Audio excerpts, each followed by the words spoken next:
Hey guys, welcome to a new episode of the Accessibility Podcast. Today I would like to talk about component tests, which can improve the test quality and lower the cost of accessibility tests.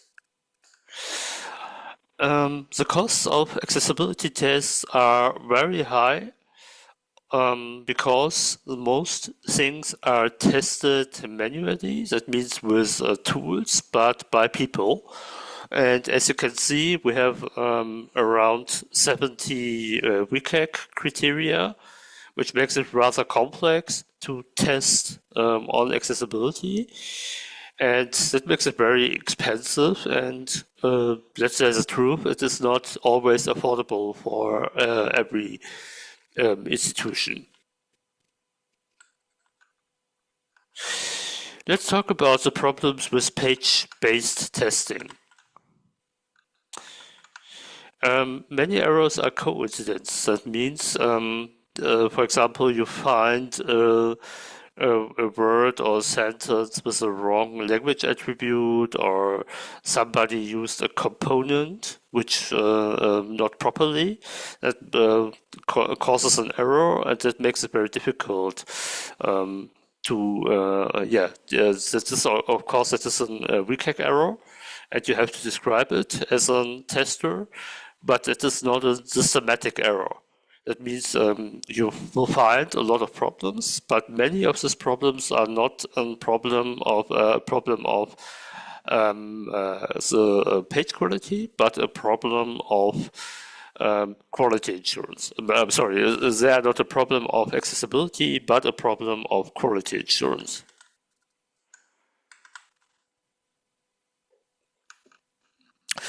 The purpose of accessibility testing should be to find systematic errors and not page-based errors or coincident errors. Of course, they are not unimportant, but they are, as we said, not a problem, a systematic problem, and they will always happen as long as the web is how it is today.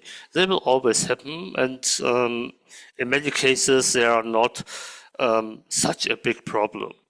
As I already said, the purpose of page analyzing should be to find systematic errors. Another problem is when you, what we usually do, test a complete click path. That means, for example, when you are shopping, you have to test every page in the shopping path from the search to the checkout or to the last step, the success message. And it could be a very much or very many pages, very much pages. Another example is an e-learning path. They also can be very long, for example, I don't know, 10, 15 pages.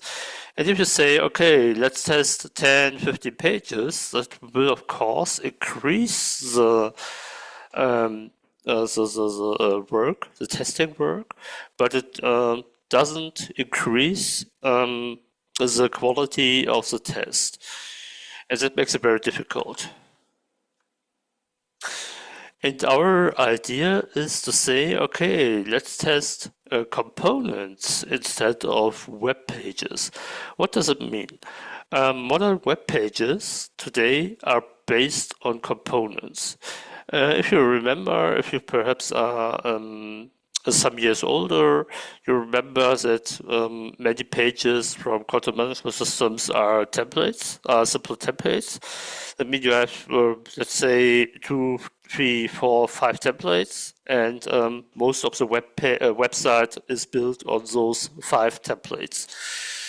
This was in earlier times, and today what we have is a component-based approach. That means, of course, still many web pages are based on templates, but you also have components, let's say left text component, text image component, image text component, and something like that, and form component, and so on. And the editor is only combining these components on the web page. And as it doesn't make sense to test the same template many times, and it also does not make sense to test the same components many times. And what we can do is we can let the contributor of the website combine all components or all important components of the website on one single page. And that gives us the possibility to test all components in one approach. Let's say all important components, they combine them all on one web page, or let's say two web pages, one page for the content components and one for the interactive components, that means forms or video players or something like that.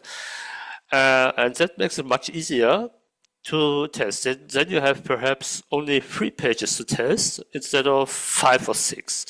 That means the start page, which is in most cases a special template, the content page with all content components, and the form page with all form components or interactive components. And that does reduce the amount of pages which have been tested.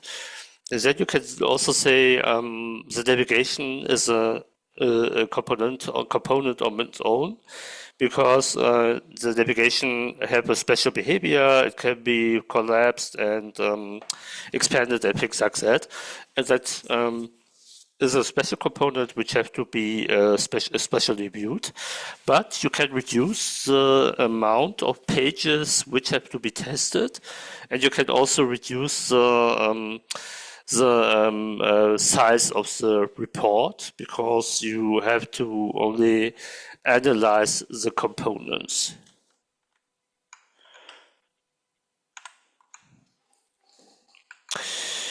Let's take a view on the problems which can appear with this approach. It can be that these components are not real-world examples, because the contributor, the editors are making a lot of effort to make these special pages more accessible. I think we can avoid this in telling the contributor to ensure that the components are based on real-world content. For example, they can, of course, take real-world content and put them together.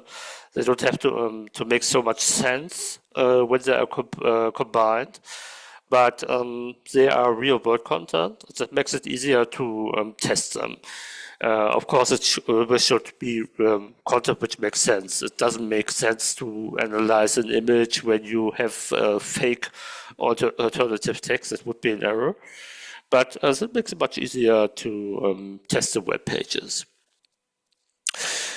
Another problem which I mentioned could be that problems of quality assurance could not be found. For example, missing alt attributes or something like that.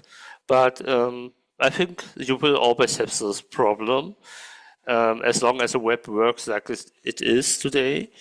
And that is a problem of the quality assurance. That means you have to give guides to the editors so that they can avoid such errors in practice.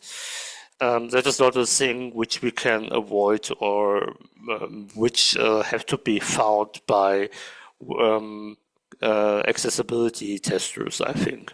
So that was it for the time. I hope you enjoyed the video and would be glad if you come again next time. Goodbye.